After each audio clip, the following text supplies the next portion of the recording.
Well, hello and welcome to Play PKN, the weekly video bulletin of the top news stories on PKN Packaging News, Australia's media hub for the packaging industry. As you know, I'm PKN's publisher, Lindy Hewson, and this week's episode is brought to you once again by Ball and Doggett, Australia's largest distributor of printable materials for packaging and the creator of the Ecoporium by Ball and Doggett platform. Visy is making headlines again this week, this time for developing a new insulation solution, Visy Cell, that could help drive the shift away from expanded polystyrene in the food delivery supply chain. The development is timely, with growing pressure on the packaging value chain to find circular solutions that reduce packaging waste. Less than 20% of expanded polystyrene put on the market in Australia is currently recycled, according to the latest APCO figures. Now, Visy Cell is a fiber-based thermal insulation liner which, like EPS, has strong thermal and cushioning qualities, but unlike EPS, is recyclable through curbside recycling bins. It is made from cardboard waste offcuts at Visy's factory in Truganina in Melbourne, and Visy Cell has been designed for Australia's hot climate to keep temperature-sensitive food and beverages safe and fresh. What's not to like?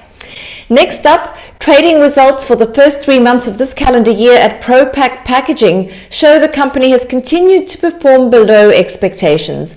ProPak is currently conducting strategic review of its businesses, implementing plans for improved profitability and reviewing allocation of capital. It has engaged leaders on demand to assist with the preparation and execution of the strategic review. Then to some compostables news next.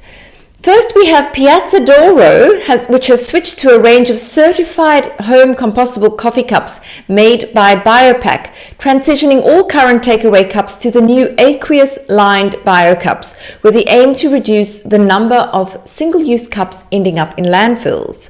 The new range of takeaway coffee cups are certified home compostable to Australian standard AS 5810, which means that customers can compost their cups in less than 6 months in a home compost. Hopefully don't have too many coffee cups, else that will be piling up. Then, an independent review by leading environmental scientist and Federation University research fellow Bill Grant has found that the use of certified compostable products, notably caddy liners for bins, significantly improves household participation in FOGO services.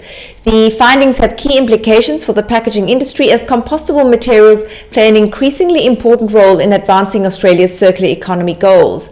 Commissioned by the Australasian Bioplastics Association, the review explored the risks and benefits of incorporating certified compostable packaging into FOGO recovery systems.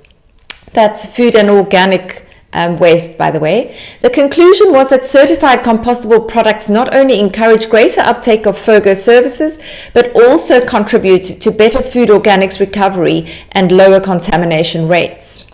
Then, in line with paperization trends, Ekam Global, a packaging source and supply company in Australia, has teamed up with the sustainability startup Blue Ocean Closures to launch an innovative fiber screw cap for the first time in this region. This marks the first commercial use of Blue Ocean Closures' cellulose fiber cap, which is positioned itself as an alternative to traditional plastic screw caps. Ekam Global is the exclusive distributor in the Australian region. And then in the build-up to elections, the Boomerang Alliance is calling on all political parties and candidates to commit to stronger packaging waste reforms in the next Commonwealth Parliament, including a mandatory national product stewardship scheme for packaging by 2026. Well, let's see, the election's on the 3rd of May. Now, I am delighted to also reveal that the judging panel for the 2025 PKN Women in Packaging Awards has been announced.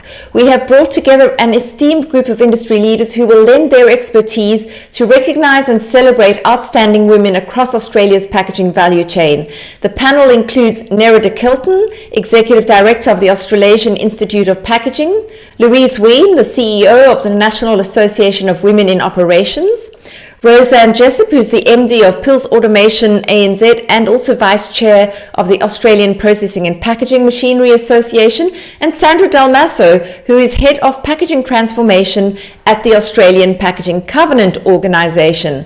We also have Amber Bonney, who is the founder and CEO of Edison Agency, Pippa Corey, who is the founder of Philo & Co., Jessica Ansel, who heads up marketing at the Perfume Oil Company, and Marissa Altmaier, who's a packaging technologist manager at Pernod Ricard Winemakers.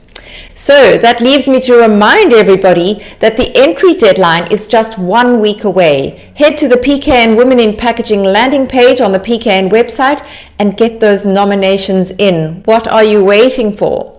Well, that is all we have time for today, folks. Thank you as ever for watching, and for more on these and other stories, do head over to packagingnews.com.au.